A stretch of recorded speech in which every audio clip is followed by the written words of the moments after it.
What's up, guys? So I got off camera. I got a lot of this. I pretty much stripped down this whole thing. I got it to cut the welds on the pan because the tubing on the bottom where the pan and the tubing sit together obviously hold water. And so there's a couple spots that don't particularly look great.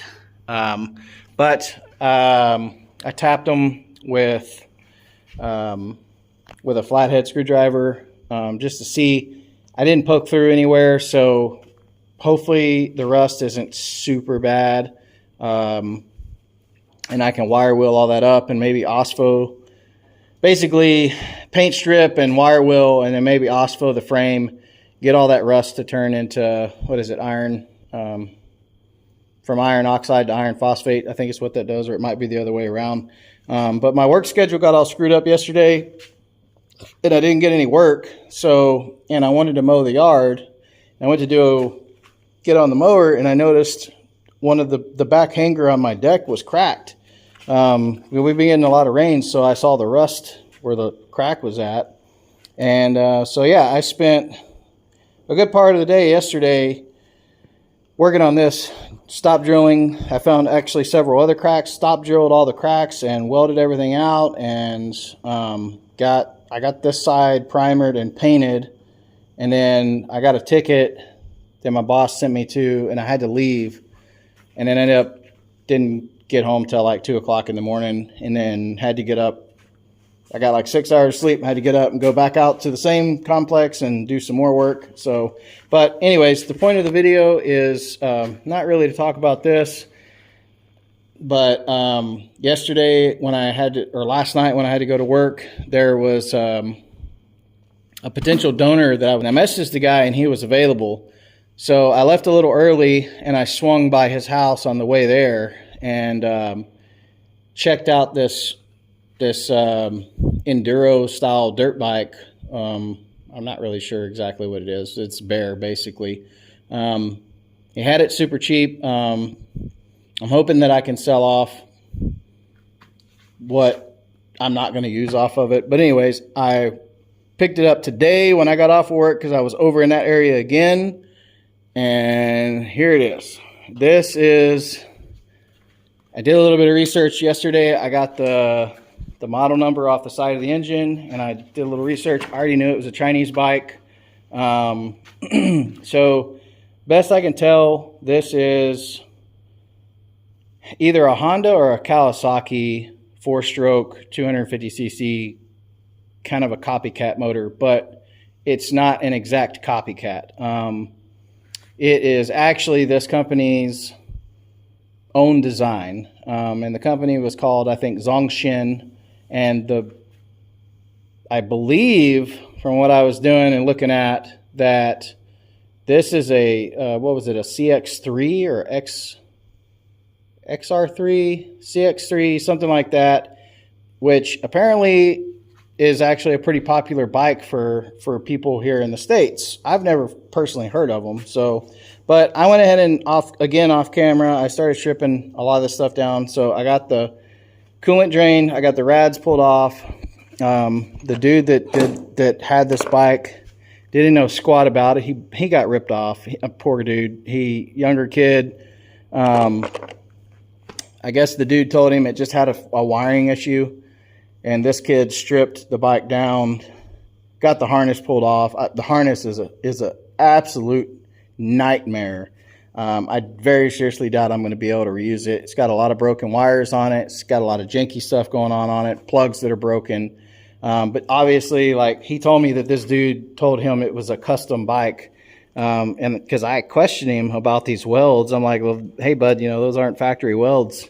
What's going on with this? And this doesn't look like it's actually part of the bike. It doesn't flow with the bike. Look at that jank. So that's when he told me that the guy he bought it from told him it was a custom built bike that he did. And I'm like, well, I mean, yeah, it's custom to some degree, but it's not custom the way the guy told you it was. It looks like it's got a different swing arm on it. I don't know what originally mounted up here. but I'm assuming it's the original motor that was in this frame. The dude he doesn't have the original carb on it, so it's actually got a Kynan, or however you say that, Kynan carburetor on it. I'm pretty sure that's not original, especially considering that he literally like ground down this intake and shoved the carburetor onto the intake with JB weld. And then I also believe that this bike was a fuel injected model. I don't know. I'm not caught up on dirt bike side of stuff, so I don't know for sure, but I'm pretty sure that that would have been your injector port, and maybe a sensor that went here. It's got, I'm assuming this is a thermostat, temperature, and then, or this would probably be your temperature probe, and then I don't know if this is a way that the computer is opening and closing that, or if I don't believe it's temperature operated. It might be. I'm not 100% sure. I won't know until I get that apart. I don't know if I have to use that or not. I need to get the wiring figured out. I'm going to try and make some sense out of the harness. There's a lot to it and a lot of janky stuff on it. So what I think the guy was trying to do with this whole carb situation was, I think he was trying to eliminate the fuel injection, and eliminate a lot of this stuff, which to me, if this is actually a manually controlled thermostat and it opens and closes with temperature, then I guess not having the probe and the electronics hooked up makes sense. But yeah, I mean, there's a lot of good parts on this bike, I guess. The only problem is it's a Chinese bike, and I don't know if I could sell any of it, but that triple tree setup is with the inverted forks. You know, I'm pretty sure you could probably convert that and put that on a Honda or a Kawasaki dirt bike if you wanted to, 250 size or maybe 125 size. I don't know fork size, diameter, length, and all that, if those would work or not. It seems like this bike's a little shorter than your typical like CR 250. So not sure about that, but the caliper front and rear looks good. The original, which I don't really think I'm going to use the brakes. I don't think they'll work, but the original master cylinder, that's not original. That actually, even on top, says, I think, oh no, I thought it said USA. No, it doesn't. It says use only .4. So yeah, it's leaking oil, and I thought at first, because the oil was right underneath where the drips were coming from, right where the case is split.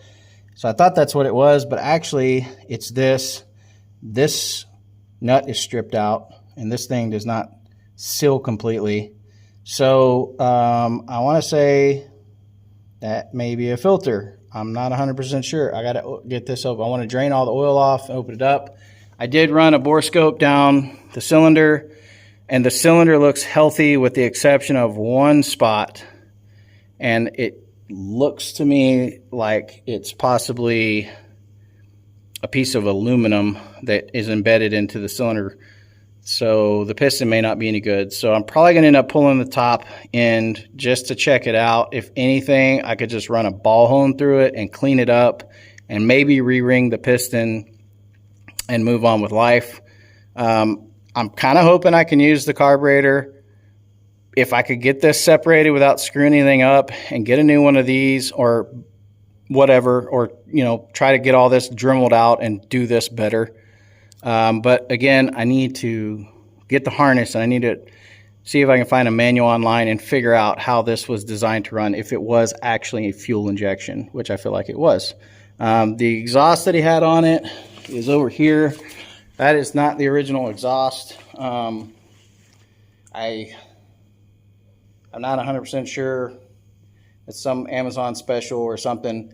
I'm going to make it work. Most likely I'm going to end up, I'm going to take the wrap off, and I'm probably going to cut this tubing or something and either make it shorter or give this a different angle to where I can get it to wrap around the side of the motor and come out of the back of the go-kart nicely, figure out a hanger situation. That's another one of his custom weld jobbies. Looks like crap.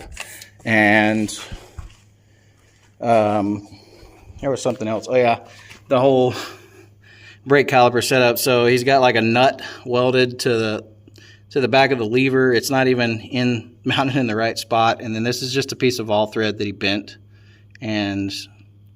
Or actually that might be the original and he just bent it. I'm not sure. But again, like I said, I don't think I'm going to use any of this stuff. I'm just going to buy a brake and rotor kit or whatever on Amazon, and I'm going to replace all that because the brakes and everything on that go-kart were seized up and rusted out. So none of that stuff was good. Anyways, that's my update for now. That's all I got.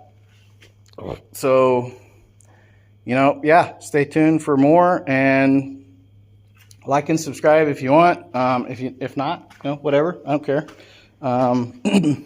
You get to see hopefully start actually getting some good content made and get to see some of the janky stuff I do. Like, I didn't have a bucket that would fit under there, so I used a paint tray to drain the coolant off. I mean, but hey, it works, right? And it's late, and I just wanted to get by. Oh yeah, 5-speed transmission, pretty sure. This is also some janky stuff he did. He ground down on the case to get this. That's the mount for the cable, but the splines are stripped out on, I'm pretty sure this is aluminum, so I'm pretty sure that's what's stripped out. But if you try to push this in, it just turns. It doesn't actually engage the clutch fully, so I don't know if the clutch works or not. I got to get that off. I did test to see if the starter worked, and it did try to crank over. It could be my battery voltage was not enough, but it did move the piston a little bit and then just kind of stopped. So either the starter's going out, or the motor is not happy, or my battery voltage was not good. So to be continued. Thanks for following along so far, and obviously you can see my shop is a disaster area right now from working on the mower yesterday, and I haven't got it all cleaned up. So peace. See y'all in the next video.